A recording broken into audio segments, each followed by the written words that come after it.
नमस्कार बच्चों, आज हम पढ़ेंगे अध्याय 1 जिसका नाम है संख्या पद्धति।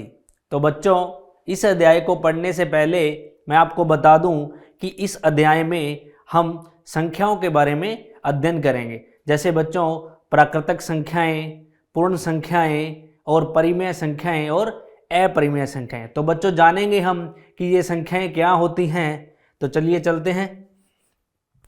तो देखिए बच्चों, सबसे पहले हमारे सामने है प्राकृतिक संख्याएं यानी कि प्राकृतिक संख्याएं। बच्चों इन्हें हम n से प्रदर्शित करते हैं यानी कि नेचुरल नंबर्स। तो बच्चों आप देखिए, प्राकृतिक संख्याएं वो होती हैं जो 1 से चालू हो और अनंत तक जाएं। क्या बच्चों? 1 से स्टार्ट हो और अनंत तक। जैसे हम बात करूं 1 2 3 4 5 6 इसके बाद अनंत तक, वो क्या होंगी बच्चों? प्राकृतिक संख्याएं यानी कि नेचुरल नंबर्स। आगे है बच्चों हमारे पास पूर्ण संख्याएं। इसको हम बच्चों W से डिनोट करते हैं यानी कि प्रदर्शित करते हैं होल नंबर्स। तो बच्चों नेचुरल और होल नंबर में इतना ही फर्क होता है कि होल में हम जीरो को भी शामिल करते हैं, यानी कि जो पूर्ण संख्याएं होती हैं उसमें जीरो भी शामिल होगा। आगे देखिए बच्चों, आगे है पूर्णांक। तो बच्चों पूर्णांक यानी कि इंटीजर्स में बच्चों जीरो यानी कि अगर बात करूं तो 0 से लेकर 1 2 3 अनंत तक यहाँ तो होती ही हैं संख्याएं। उसके अलावा बच्चों यहाँ पर जो माइनस की संख्याएं हैं यानी कि जो ऋणात्मक संख्याएं हैं वो भी इसमें होती हैं। तो अगर बात करें बच्चों पूर्णांक की, तो पूर्णांक में 0 उसके अलावा धनात्मक संख्याएं और ऋणात्मक संख्याएं भी शामिल होती हैं। आगे है बच्चों हमारे पास अभाज्य संख्याएं। तो बच्चों अभाज्य संख्याओं के बारे में आपको बता दूं कि अभाज्य संख्याएं वो होती हैं जो या तो 1 से या स्वयं से विभाजित हों, यानी कि वे संख्याएं 1 से बड़ी, वे प्राकृतिक संख्याएं जो या तो 1 से या फिर स्वयं के अलावा किसी से भी विभाजित न हो, यानी कि वो सिर्फ 1 से या स्वयं से ही विभाजित होती हैं। जैसे अगर हम उदाहरण की बात करें तो जो 2 है, 3 है, 5 है बच्चों, 7 है और 11 है, 13 है। देखेंगे कि आप ये सारी अभाज्य संख्याएं हैं, यानी कि जो 2 है वो या तो 1 से विभाजित हो सकता है या फिर 2 से ही। उसी प्रकार बात करें जो 7 है वो या तो 7 से ही विभाजित होगा या फिर 1 से। उसी प्रकार जो बच्चों 13 हैं वो या तो 13 से विभाजित होगा या फिर 1 से। तो आगे है बच्चों हमारे पास भाज्य संख्याएं यानी कि 1 से बड़ी वे प्राकृतिक संख्याएं जो 1 से या स्वयं यानी कि 1 या स्वयं के अलावा अन्य किसी और से भी विभाजित हो जाए। तो बच्चों जैसे बात करें यहाँ 6 8 15, तो बच्चों 6 है जो वो 2 से भी विभाजित है, 3 से भी विभाजित है। उसी प्रकार जो 8 है बच्चों वो 2 से भी विभाजित है, 4 से भी विभाजित है। उसी प्रकार बच्चों जो 15 है वो 5 से भी विभाजित है और 3 से भी विभाजित है। यानी कि जो 1 या स्वयं के अलावा अन्य से भी विभाजित हों बच्चों, वो होती हैं भाज्य संख्याएं। आगे देखते हैं। तो देखिए बच्चों, आगे है हमारे पास परिमेय संख्याएं। क्या है बच्चों? परिमेय संख्याएं।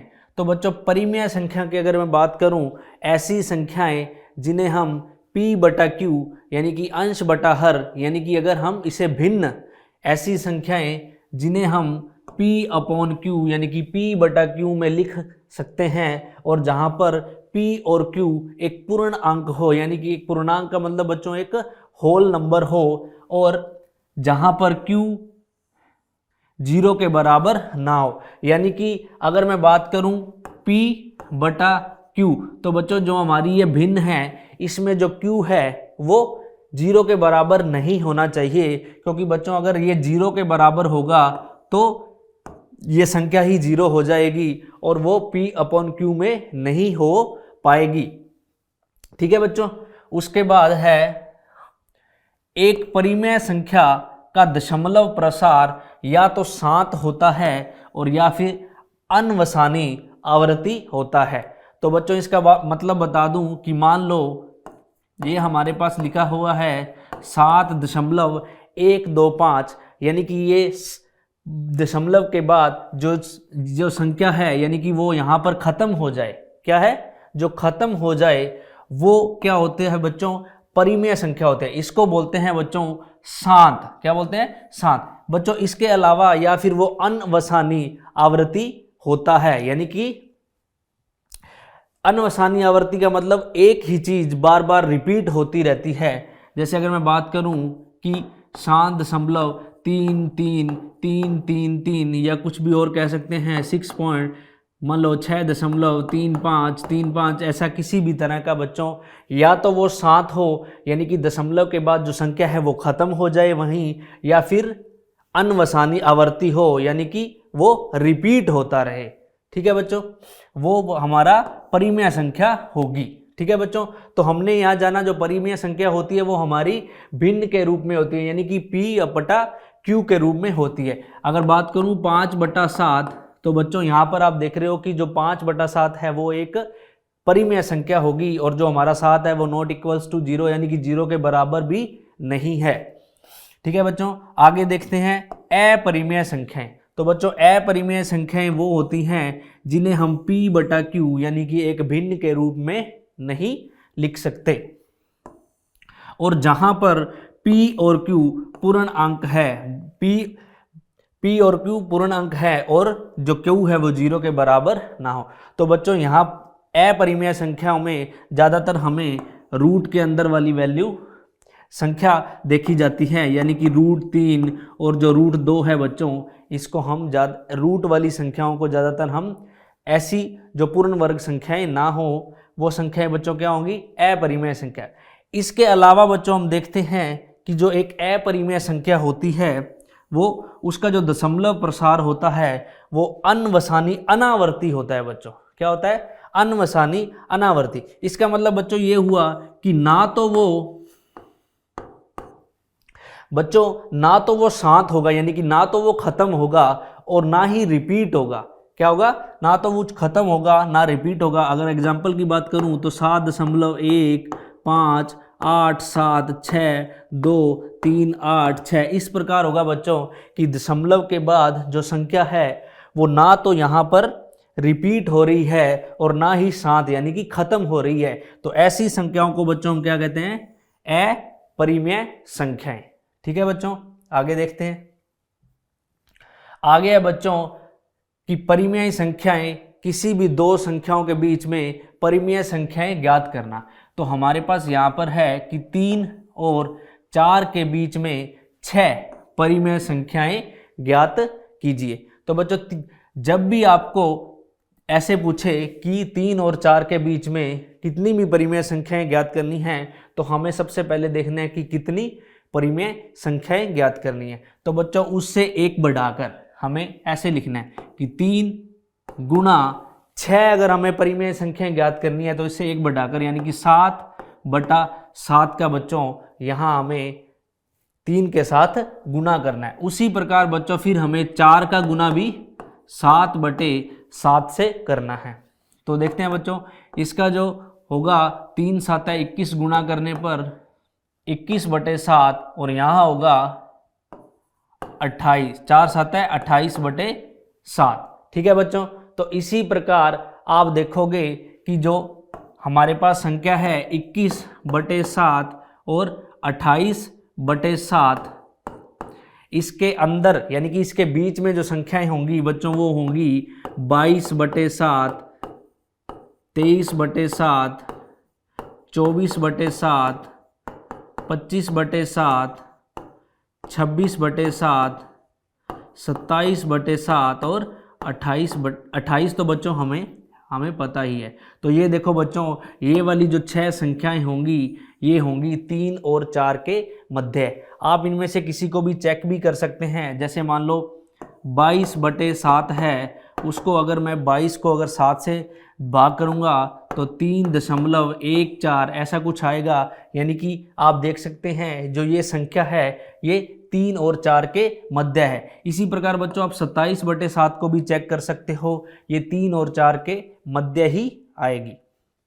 आगे देखते हैं बच्चों, आगे है बच्चों हमारे पास कि 3/5 और 4/5 के बीच में 5 परिमेय संख्याएं ज्ञात कीजिए। तो बच्चों जो पीछे वाले प्रश्न में था उसमें हमें 3 और 4 के बीच में ज्ञात करना था, यहाँ में हमें 2 भिन्न दी हुई हैं और उनके बीच में 5 परिमेय संख्याएं ज्ञात करनी है। चलिए करते हैं। उसी प्रकार बच्चों सबसे पहले 3/5 और 4/5 को हम ऐसे लिख लेंगे। उसके बाद जितनी परिमेय संख्याएं ज्ञात करनी है उससे एक बढ़ाकर, यानी कि 6/6 गुणा 6/6 का यहाँ पर हम क्या करेंगे, गुणा। तो बच्चों ये होगा 3 छिक्का 18 और 5 छिक्का 30। उसी प्रकार बच्चों 4 छिक्का 24 और 5 छिक्का 30। तो बच्चों हमारे पास जो दो भिन्न आएंगी वो आएंगी 18/30 और 24/30। तो बच्चों इसमें से इनके बीच में जो भिन्न होंगी वो होंगी 18 यानी कि 19/30, 20/30, 21/30, 22/30, 23/30। तो बच्चों ये जो 5 संख्याएं हैं ये परिमेय संख्याएं हैं जो 3/5 और 4/5 के बीच में होंगी। तो आप इनमें से किसी भी संख्या को चेक कर सकते हैं। जैसे यहाँ बात करूँ 20/30, तो बच्चा 2/3, ये 2/3 है जो ये 3/5 और 4/5 के बीच में ही आएगा। आगे देखते हैं बच्चों। आगे हैं कि नीचे दिए गए कथन सत्य है या असत्य, कारण के साथ अपने उत्तर दीजिए। तो बच्चों सबसे पहले हमारे पास है कि प्रत्येक प्राकृतिक संख्या एक पूर्ण संख्या होती है। तो बच्चों इनके लिए हमें सबसे पहले पता होना चाहिए कि जो प्राकृतिक संख्या है वो क्या होती हैं और जो पूर्ण संख्या है वो क्या होती हैं। तो बच्चों जो प्राकृतिक संख्या होती हैं वो होती हैं 1, 2, 3, 4 से अनंत तक, और जो पूर्ण संख्या होती हैं वो होती हैं 0, 1, 2, 3, 4 से अनंत तक। तो यहाँ मैं कह सकता हूँ कि जो प्रत्येक जो प्राकृतिक संख्या है वो एक पूर्ण संख्या है, क्योंकि प्राकृतिक संख्या में वो पूर्ण संख्या के पास वो सब है जो प्राकृतिक संख्या के पास है। लेकिन बच्चों प्राकृतिक संख्या के पास वो सब नहीं है जो पूर्ण संख्या के पास है। यानी कि अगर मैं बात करूं कि अगर आपसे ये पूछा जाए कि 0 एक प्राकृतिक संख्या है या पूर्ण संख्या है, तो 0 को हम सिर्फ पूर्ण संख्या में लिख सकते हैं बच्चों, प्राकृतिक संख्या में नहीं लिख सकते। तो यहाँ पर इसका जो उत्तर होगा वो सत्य होगा, क्योंकि यहाँ पर प्राकृतिक संख्या है वो पूर्ण संख्या होती है। आगे बच्चों प्रत्येक पूर्णांक एक पूर्ण संख्या होती है। प्रत्येक पूर्णांक बच्चों पूर्णांक होता है जो वो प्लस में भी हो सकता है, यानी कि धनात्मक भी हो सकता है और ऋणात्मक भी हो सकता है, जैसा कि आपको बताया था, और धनात्मक भी हो सकता है। और जो पूर्ण संख्याएं होती हैं वो 0 से स्टार्ट होती हैं और अनंत तक जाती हैं, यानी कि उसमें ये जो ऋणात्मक संख्याएं हैं वो नहीं होती। तो ये बच्चों क्या होगा, असत्य। क्या होगा, असत्य। ठीक है बच्चों। आगे है हमारे पास कि प्रत्येक परिमेय संख्या एक पूर्ण संख्या होती है। तो बच्चों अगर बात करें परिमेय संख्या की, तो जैसा कि अभी आपको बताया था कि जो परिमेय संख्या होती हैं वो P/Q यानी कि एक भिन्न के रूप में होती है, बल्कि जो एक पूर्ण संख्या होती है वो 0, 1, 2, 3 इस प्रकार एक पूर्ण संख्याएं होती हैं। तो यहाँ मैं कह सकता हूँ कि जो एक प्रत्येक परिमेय संख्या है वो एक पूर्ण संख्या होती है, ऐसा जरूरी नहीं है। तो ये क्या होगा बच्चों, असत्य। क्या होगा, असत्य। क्योंकि हर स्थिति में जरूरी नहीं है कि एक परिमेय संख्या एक पूर्ण संख्या होगी, क्योंकि कई बार भिन्न के रूप में ऐसी संख्या होती है जो पूर्ण संख्या नहीं बन सकती। ठीक है बच्चों, आगे देखते हैं। आगे है बच्चों हमारे पास कि निम्नलिखित को P/Q के रूप में व्यक्त कीजिए, और जहां P और Q एक पूर्णांक है और जो Q है वो 0 के बराबर नहीं है। तो बच्चों इस प्रकार के प्रश्नों को कैसे हल करते हैं ये जानेंगे। सबसे पहले है हमारे पास 0.6 ऊपर बार लगा हुआ है बच्चों, क्या है, बार। तो बच्चों जब भी बार लगाओ, इस बार का मतलब होता है कि ये 6 बार बार रिपीट होगा, यानी कि इसको मैं लिख सकता हूँ 0.66666, उसके बाद डॉट डॉट डॉट आप लगा सकते हैं बच्चों। ठीक है बच्चों। तो मैं बच्चों इसको x के बराबर रखूँगा। किसको? 0.6666 को मैं किसके बराबर रखूँगा? x के बराबर रखूँगा। अब बच्चों आपको ये देखना है कि जो बार है वो कितनी संख्याओं पर लगा है।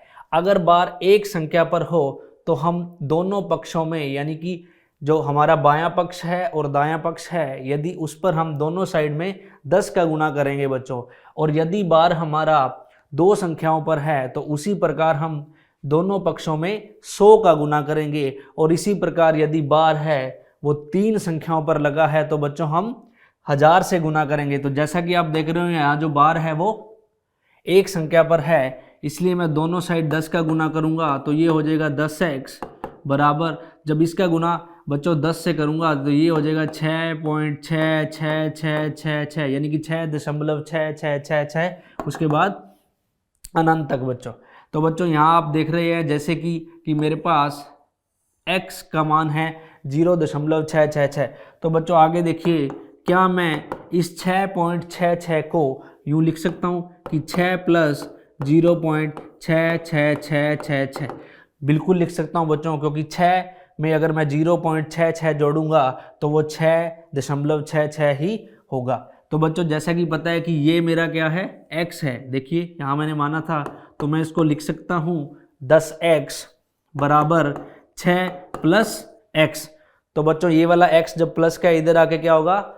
माइनस, तो 10x - x बराबर 6, और बच्चों यहाँ बचा 9x बराबर 6। ये बच्चों x का जो गुणांक है वो उधर जाके क्या होगा? भाग में जाएगा, तो 6/9। तो x क्या होगा बच्चों? इसको काट सकते हैं हम, 3 दूना 6 और 3 तिया 9। तो बच्चों x बराबर आएगा 2/3, और x हमारा क्या था?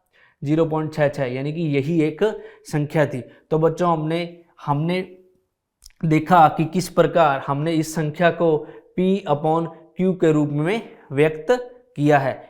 ठीक है बच्चों, आगे चलते हैं, इसी से संबंधित एक और प्रश्न करते हैं। तो आगे है बच्चों हमारे पास 0.47 बार। बच्चा ये थोड़ा सा इससे अलग प्रश्न है, देखते हैं इसको। तो हमारे पास है 0.47 बार। तो बच्चों क्या मैं इसको लिख सकता हूँ?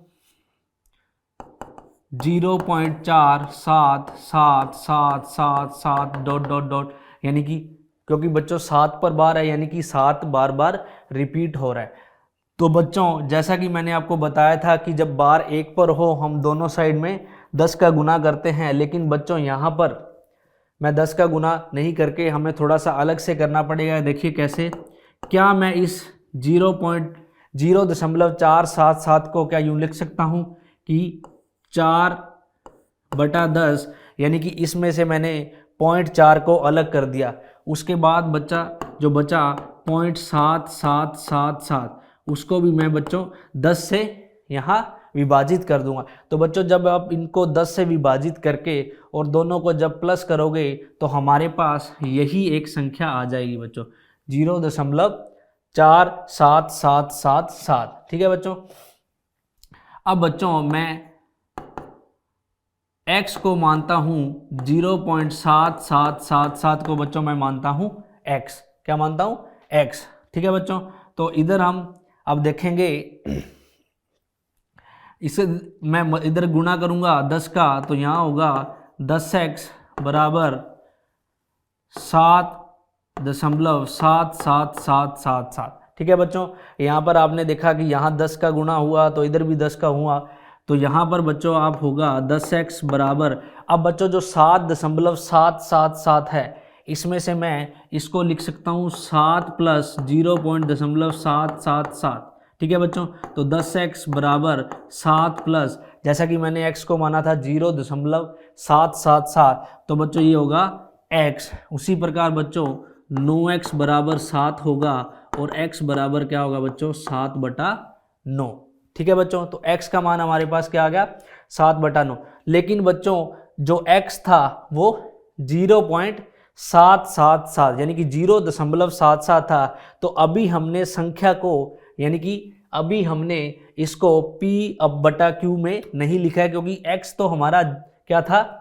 0.77, और एक्चुअल में जो हमारे पास वास्तव में संख्या है वो है 0.477। तो बच्चों x यानी कि इसमें ये मेरा x है, क्या मैं इसको x लिख सकता हूँ? एक्चुअल में जो वास्तव में जो मेरी संख्या है वो है ये। तो आगे करते हैं इसको, तो बराबर में 4/10। ठीक है बच्चों। अब ये 0.777 ये मेरा x था बच्चों, और x मैंने निकाल लिया है, तो प्लस 7/9 और इनटू में बच्चों ये वाला यानी कि गुणांक में जो 10 है ये होगा। ठीक है बच्चों, तो ये होगा 4/10 प्लस 7/90। तो बच्चों इसका जो मैं लघुत्तम लूँगा वो आएगा 90। तो 10 को जब 90 से विभाजित करूँगा 9, और 9 चौका बच्चों 36 प्लस 7, और 36 और 7 बच्चों क्या होता है 43/90। तो बच्चों ये हमने यहाँ से इस संख्या को यानी कि 0.477 को यहाँ हमने p/q में लिखा है। तो इसका जो आंसर होगा, उत्तर होगा, वो होगा 43/90। ठीक है बच्चों, आगे देखते हैं। आगे है बच्चों इसी से संबंधित एक और प्रश्न, जहां पर बार है वो 2 से और 2 पर और 3 पर है। तो सबसे पहले बच्चों 2 वाला करते हैं। तो यहाँ पर मेरा 1.27 27 27 और 27 ऐसे रिपीट होगा। तो बच्चों जब भी 2 का होगा तो मैं दोनों साइड में कितने का गुणा करूँगा 100 का। तो यहाँ होगा सबसे पहले x बराबर 1.27 27 और 27। ठीक है बच्चों, उसी प्रकार यहाँ आप इसका जब 100 से गुणा करोगे तो ये होगा 100x बराबर 127.27 27 27। क्या होगा बच्चों 27 27 27। ठीक है बच्चों, अब आप इसको यहाँ पर देखेंगे 100x बराबर, अब हमारे पास क्या है 1 बराबर हमारा क्या है 1.272727। तो बच्चों यहाँ मैं इसको लिख सकता हूँ 126 प्लस 1.272727। ठीक है बच्चों, तो यहाँ पर हमारा हो जाएगा 100x बराबर 126 प्लस ये बच्चों हमारा x के बराबर है, क्या होगा x। तो बच्चों ये इधर आके जब घटेगा तो 99x बराबर 126, तो x बराबर बच्चों क्या होगा 126/99। तो बच्चों ये हमारा होगा p/q की फॉर्म में। ठीक है, आगे देखते हैं। आगे है बच्चों हमारे पास 3, यानी कि जहाँ जो बार है वो दशमलव के बाद 3 संख्याओं पर हो। तो यानी कि यहाँ जो संख्या है वो है 0.001। ठीक है बच्चों, तो x बराबर मैं रखूँगा 0.001 001 001। ठीक है बच्चों, क्योंकि ये 3 जो संख्याएं हैं बार बार क्या होंगी रिपीट। तो यहाँ पर 3 है तो मैं गुणा करूँगा 1000 का, तो 1000x बराबर ये इधर आ जाएगा बच्चों, तो आएगा 1.001 001। ठीक है बच्चों, अब मुझे पता है कि जो x है मेरा वो है 0.001। तो मैं यहाँ करूँगा 1000x बराबर 1 प्लस 0.001 001। तो बच्चों 1000x बराबर 1 प्लस ये मेरा x के बराबर है बच्चों, तो ये होगा x। ये x इधर आके जब यहाँ पर घटेगा तो यहाँ बचेगा 9 यानी कि 999x बराबर 1। तो x होगा बच्चों हमारा 1/999। क्या होगा बच्चों 1/999। तो बच्चों ये हमने इसे यहाँ पर p/q की फॉर्म में यानी कि p/q की फॉर्म में लिख दिया है। आगे चलते हैं बच्चों। आगे बच्चों निम्नलिखित व्यंजकों को में से प्रत्येक व्यंजक को सरल कीजिए। हमें यहाँ आप देख रहे हैं कुछ व्यंजक हैं और इन्हें सरल करना है। तो सबसे पहले करते हैं पहला बच्चों, जैसा कि आप देख रहे हो यहाँ मेरे पास है 3 प्लस √3 का गुणा करना है 2 प्लस √2 से। तो सबसे पहले बच्चों इस 3 का गुणा इस पूरी संख्या से करूँगा, तो 3 का जब 2 से किया तो मेरा आया 3 दूना 6 प्लस उसके बाद बच्चों जब 3 का गुणा मैंने √2 से किया तो ये आया 3√2। ठीक है बच्चों।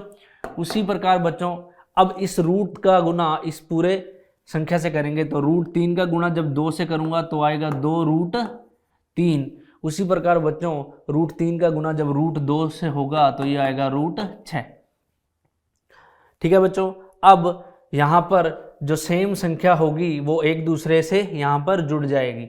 जैसा कि आप देख रहे हो कि यहाँ √2 है और यहाँ √3 है, तो ये दोनों संख्याएं आपस में नहीं जुड़ सकती। उसी प्रकार बच्चों यहाँ √6 है तो ये भी संख्या इनसे नहीं जुड़ सकती, और ये बच्चों पूर्ण संख्या है और ये भी इनसे नहीं जुड़ सकती। तो यही इसका क्या होगा बच्चों, उत्तर होगा। ठीक है। दूसरा प्रश्न देखते हैं बच्चों। दूसरा है 3 + √3 का गुणा करना है 3 - √3 से। तो बच्चों करते हैं।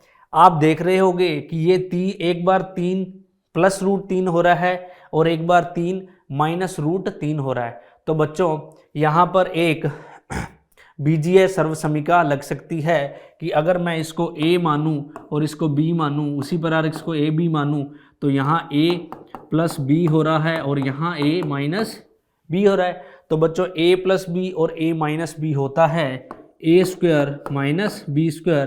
बच्चों ये सर्वसमीकाओं के बारे में हम अध्याय 2 में जानेंगे। ठीक है।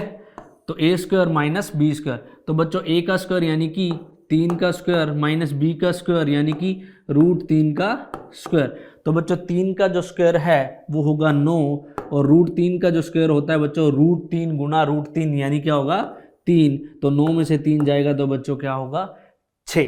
तो इसका जो आंसर है बच्चों यानी कि इसका जो उत्तर है वो क्या होगा 6। आगे देखते हैं।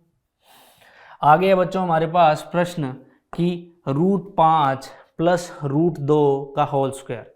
ठीक है बच्चों। तो यहाँ मैं इसे a मानता हूँ और इसे b मानता हूँ, तो ये कुछ a + b का होल स्क्वायर लग रहा है बच्चों। तो इसकी भी एक बीजीय सर्वसमीका होती है कि यदि a + b का होल स्क्वायर हो तो बच्चों वो होता है a² + b² + 2ab। तो बच्चों ये जितनी भी बीजीय सर्वसमीकाएं हैं इनके बारे में हम अध्याय 2 में जानेंगे। तो बच्चों इसको मैं कर सकता हूँ a + b का होल स्क्वायर। तो जो a + b का होल स्क्वायर होता है बच्चों वो होता है a² + b² + 2ab। ठीक है बच्चों। तो हमारा यहाँ पर a है √5 यानी कि √5 का स्क्वायर, और हमारा जो यहाँ b है वो है √2 का स्क्वायर + 2 गुणा a यानी कि √5 गुणा b यानी कि √2। ठीक है बच्चों। तो √5 का स्क्वायर बच्चों होगा 5 और √2 का स्क्वायर होगा 2। उसी प्रकार जब √2 का √5 से गुणा होगा तो ये होगा √10, और √10 का जब 2 से गुणा होगा बच्चों तो ये होगा 2 गुणा √10। ठीक है बच्चों। तो उसी प्रकार ये दोनों जुड़ जाएंगे तो ये हो जाएगा 7 + 2 गुणा √10। तो बच्चों ये वाली जो संख्या है ये इससे जुड़ नहीं पाएगी क्योंकि ये एक रूट वाली संख्या और ये पूर्ण संख्या है। तो इसका जो आंसर होगा वो होगा 7 + 2 √10। आगे देखिए बच्चों। आगे बच्चों हरों का परिमेयकरण। क्या है बच्चों?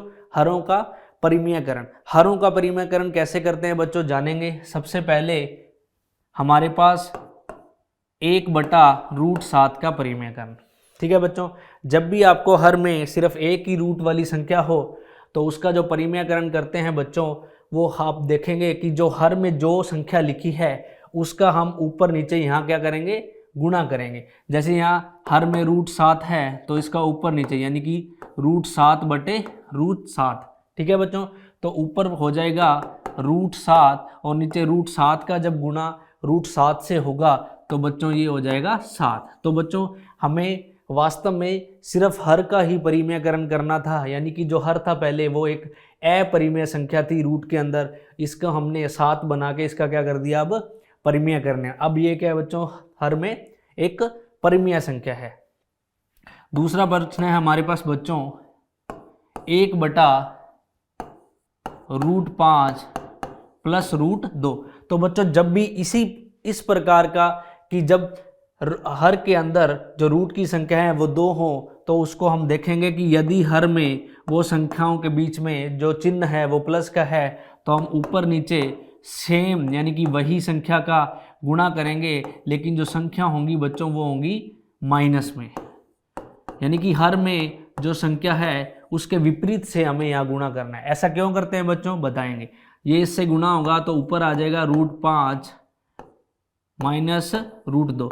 अब नीचे आप देखोगे बच्चों √5 प्लस √2 बराबर √5 माइनस √2, तो आपको ये दिखेगा a प्लस बी और a माइनस के b के जैसा।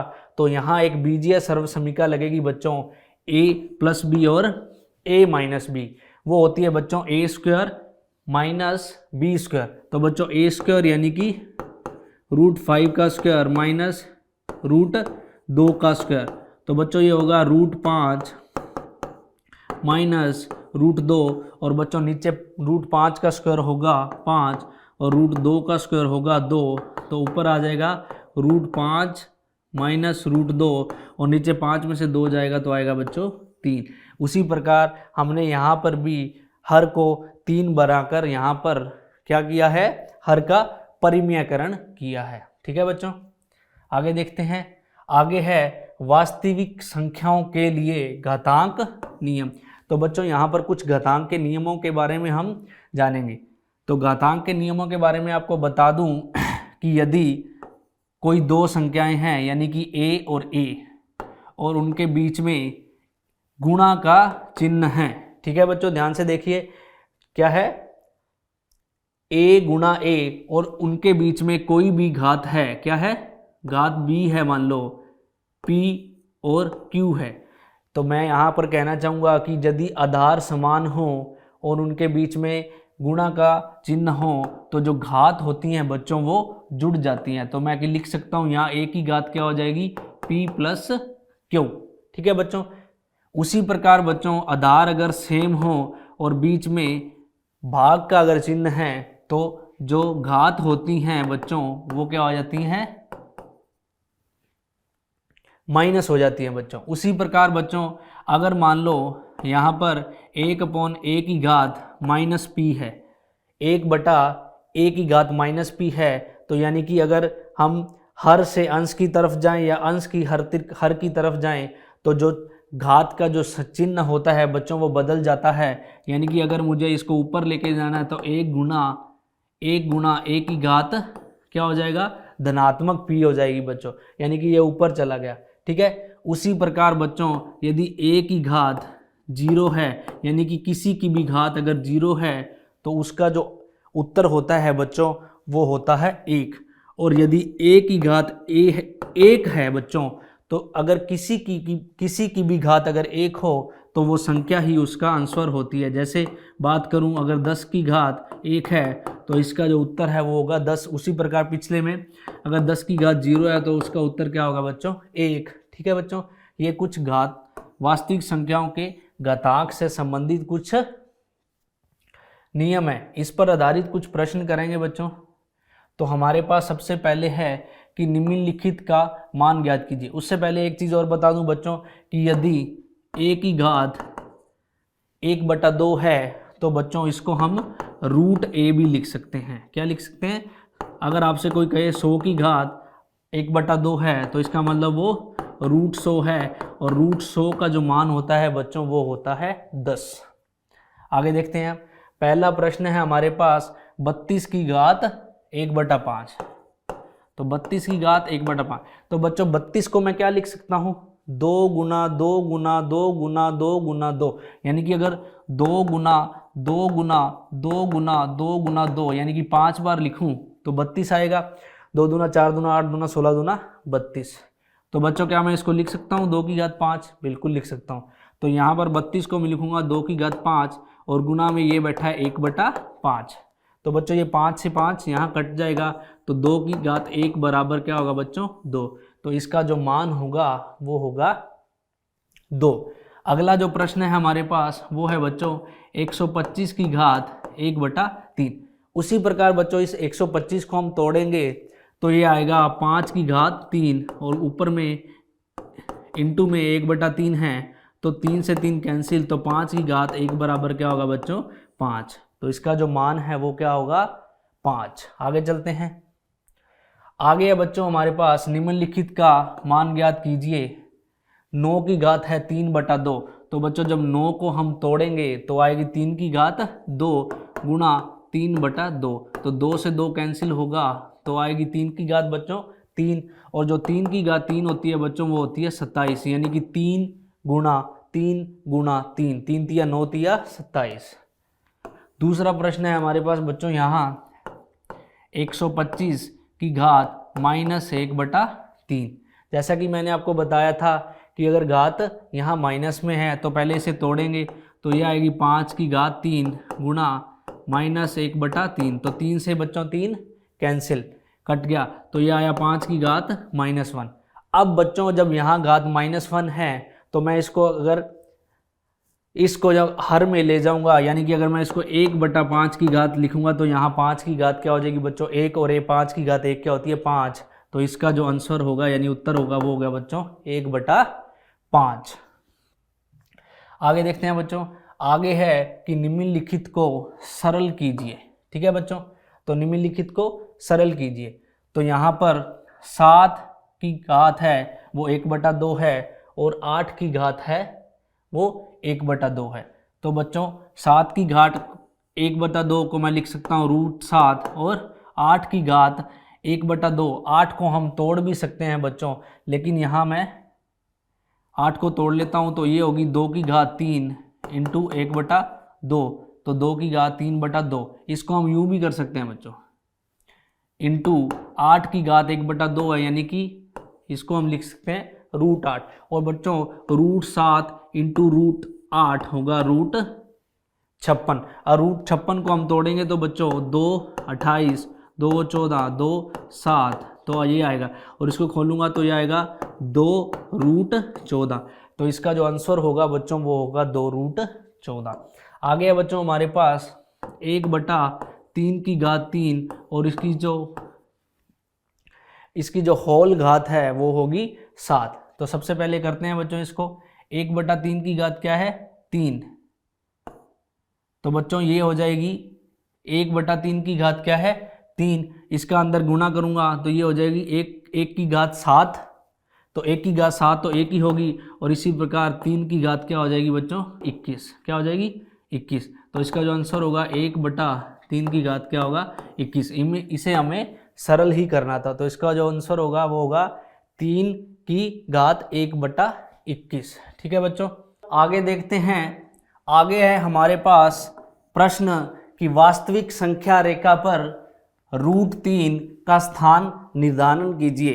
तो बच्चों इस प्रकार के प्रश्न को हमें करने के लिए सबसे पहले हमें समझना होगा कि इसे एक सरल रेखा पर यानी कि वास्तविक संख्या रेखा पर कैसे प्रदर्शित करते हैं। तो बच्चों ये आपके सामने एक आकृति है, इसको मैं समझाऊंगा कि ये किस प्रकार बनेगी। तो बच्चों सबसे पहले आपको मैं बता दूं कि मान लीजिए ये एक समकोण त्रिभुज है। क्या है बच्चों समकोण त्रिभुज है, और समकोण त्रिभुज के में जो 90 डिग्री के कोण के सामने जो भुजा होती है वो समकोण त्रिभुज की सबसे बड़ी भुजा होती है बच्चों, और उसको हम बोलते हैं कर्ण।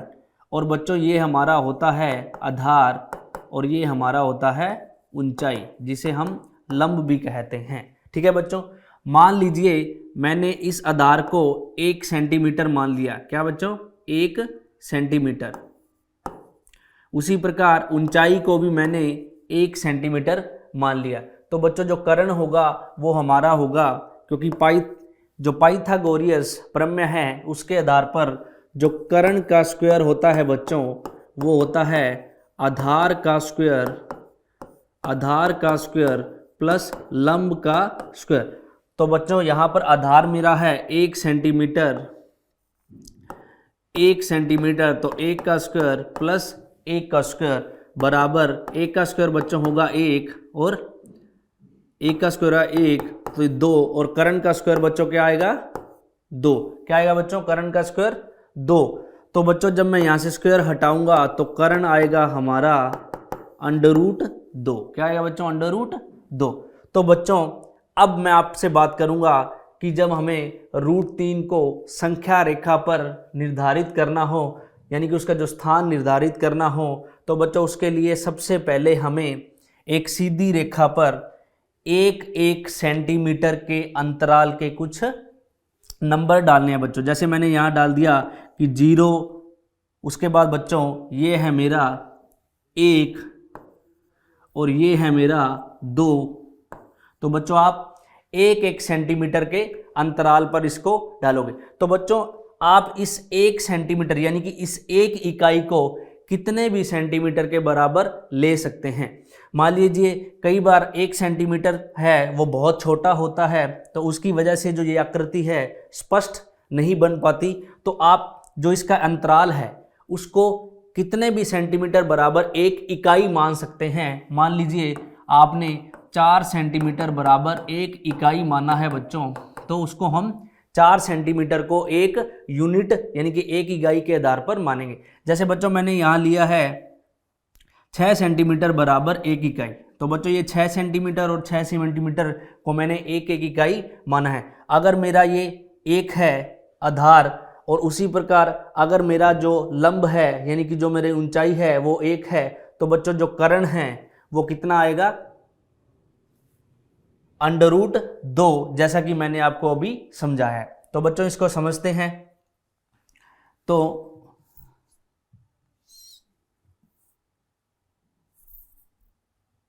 आगे देखिए बच्चों,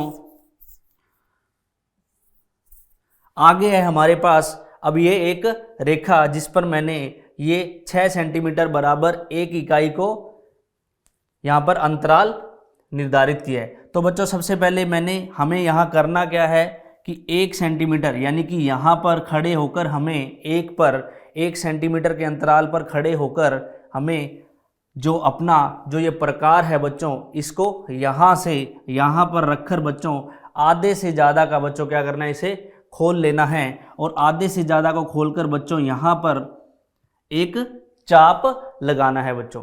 उस प्रकार बच्चों जितना प्रकार आपने यहाँ से खोल रखा है, फिर उसको इस बिंदु पर यानी कि जहाँ से आपने चाप लगाया है उसको वहाँ से रखकर यहाँ पर 60 डिग्री का चाप लगाना है। और उसके बाद फिर उतना ही प्रकार जितना आपने खोल रखा है यहाँ पर रखकर उसे 120 डिग्री का चाप लगाना है। बच्चों ये इसलिए कर रहे हैं क्योंकि आपको पता है कि प्रकार से हम किस प्रकार 90 डिग्री का कोण बना सकते हैं, और हमें एक समकोण त्रिभुज की सहायता से ही हम यहाँ जो √2 है उसको प्रदर्शित कर सकते हैं। तो बच्चों मैंने जैसे आपको बताया 60 का और 120 का चाप लगाएंगे। उसके बाद जितना ही हमारा ये प्रकार खुला हुआ है उसको फिर 60 पर रखकर एक चाप यहाँ लगाना है बच्चों और एक चाप यहाँ लगाना है, जैसे कि आप ये देख रहे हो ये चाप। फिर बच्चों इस यहाँ जहाँ ये दोनों चाप 60 के और 120 के आपस में एक दूसरे को काटेंगे, वहाँ से बच्चों हमें एक सीधी लाइन यहाँ 1 सेंटीमीटर पर मिला देना है। तो बच्चों ये जो बनने वाला कोण होगा ये होगा 90 डिग्री का। तो बच्चों 90 डिग्री से ये हमारा आधार हो गया, ये हमारा ऊंचाई। तो बच्चों मुझे आधार कितना लेना है, 1 सेंटीमीटर। उसी प्रकार मुझे जो ऊंचाई है वो भी कितनी लेनी है, 1 सेंटीमीटर, क्योंकि 1 सेंटीमीटर आधार और 1 सेंटीमीटर ऊंचाई से बनने वाला जो कर्ण होगा बच्चों वो होगा √2। तो बच्चों आपको क्या करना है, उसके बाद प्रकार को यहाँ 0 से लेकर 1 तक क्या करना है, खोलना है। यानी कि हमें जो आधार है आधार के बराबर प्रकार को खोलकर बच्चों फिर हमें यहाँ 1 पर रखकर ऊंचाई को भी आधार के बराबर लेकर बच्चों यहाँ एक क्या करना है, चाप लगाना है। तो बच्चों जब ये आप चाप देख रहे हो बड़े वाला, ये जो चाप है बच्चों ये होगा ऊंचाई का। तो बच्चों इससे जो मेरी ऊंचाई है वो भी कितनी हो जाएगी, 1 इकाई की। तो बच्चों 1 इकाई का आधार यानी कि 1 सेंटीमीटर का और 1 सेंटीमीटर की ऊंचाई और 90 डिग्री के कोण से जो इस यहाँ पर जब आप ये 1 सेंटीमीटर का चाप काटोगे तो बच्चों यहाँ से जहाँ से चाप काटा है वहाँ से हम इसको इससे मिलाएंगे। तो बच्चों ये हमारा बनेगा कर्ण। तो कर्ण कितना आएगा बच्चों, √2। तो बच्चों हमें यहाँ प्रदर्शित करना है √3। तो बच्चों √3 को बनाने के लिए हमें सबसे पहले √2 बनाना पड़ता है। तो बच्चों अगर आपसे प्रश्न में अगर सीधा रूट अंडर रूट 2 पूछता है तो बच्चों वो अंडर रूट 2 का स्थान क्या होगा वो देखिए। अब हमें अंडर रूट 2 को नंबर यानी कि जो संख्या रेखा पर अगर इसका स्थान निर्धारण करना, तो अंडर रूट 2 तो हमने निकाल ही लिया, तो अंडर रूट 2 की जो लंबाई है उसको हम लेंगे, यानी कि यहाँ से लेकर यहाँ तक हम प्रकार को खोल लेंगे बच्चों, यहाँ से लेकर इस अंडर रूट 2 को, फिर प्रकार को जितना यहाँ से लेकर जितना प्रकार खुला है बच्चों, उसके बाद यहाँ से प्रकार को यहाँ से जितना खुला हुआ है वहाँ से लाना है, और इस रेखा पर अगर मैं बात करूँ इस रेखा पर तो यहाँ एक चाप काटना है बच्चों, क्या करना है यहाँ, तो ये होगा बच्चों हमारा अंडर रूट 2, क्या होगा अंडर रूट 2। ठीक है बच्चों, उसी प्रकार आगे देखते हैं कि जो अंडर रूट 3 है वो उसको संख्या रेखा पर हम किस प्रकार प्रदर्शित कर सकते हैं। तो बच्चों चलते हैं देखते हैं। तो बच्चों अंडर रूट 3 के लिए सबसे पहले हम देखते हैं कि मान लीजिए एक समकोण त्रिभुज में जो हमारा आधार है, क्योंकि हमें इस बार आधार को अंडर रूट 2 लेना होगा। अगर मान लो हमारा आधार है अंडर रूट 2 और ऊंचाई है हमारी 1, तो देखते हैं क्या कर्ण कितना आता है। तो बच्चों कर्ण का स्क्वायर क्या होगा, कर्ण का स्क्वायर बराबर आधार का स्क्वायर यानी कि रूट 2 का स्क्वायर प्लस 1 का स्क्वायर। रूट 2 का स्क्वायर होता है बच्चों 2 और 1 का स्क्वायर होता है 1, यानी कि कर्ण का स्क्वायर आएगा 3, और जब स्क्वायर हटेगा बच्चों तो कर्ण आएगा अंडर रूट में 3। क्या आएगा अंडर रूट में 3।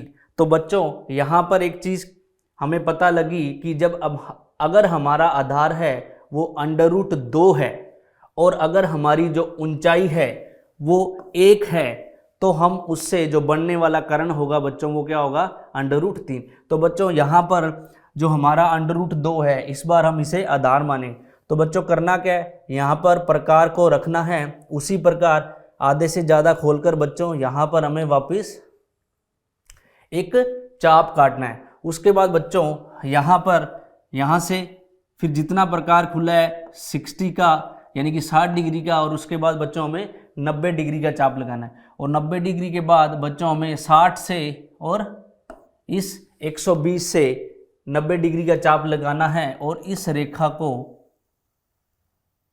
इससे मिला देना है। तो बच्चों यहाँ जो बनने वाला कोण होगा वो होगा 90 डिग्री। ठीक है बच्चों, तो आप देख रहे हैं इस बार हमने आधार लिया है अंडर रूट 2, लेकिन हमें जो ऊंचाई है बच्चों वो लेनी है 1 इकाई। तो बच्चों यहाँ पर आपके पास 1 इकाई वाला अंतराल है, तो प्रकार को यहाँ से खोलिए और यहाँ पर यहाँ तक खोलिए 1 सेंटीमीटर, और इस जो ऊंचाई है इसको निर्धारित कीजिए बच्चों, यहाँ प्रकार रखकर 1 सेंटीमीटर का यहाँ लगाइए चाप। ठीक है बच्चों, तो ये हमारा आधार हुआ अंडर रूट 2 और हमारी जो ऊंचाई है वो हुई 1, और बच्चों इसको यहाँ से मिला देना है। तो इस प्रकार जो बनने वाला कर्ण होगा बच्चों वो होगा अंडर रूट 3। अब संख्या रेखा पर इसका जो स्थान है बच्चों, तो यहाँ पर इसकी पहले लंबाई से बराबर प्रकार से खोलकर यहाँ से इतना, और यहाँ पर बच्चों हम यहाँ पर एक चाप लगाएंगे। ठीक है बच्चों, ये बनेगा यहाँ पर क्या बनेगा, इस प्रकार बनेगा अंडर रूट 3। ये आप प्रकार की सहायता से बनाएंगे तो बिल्कुल सही एग्जैक्ट बनेगा। ठीक है बच्चों,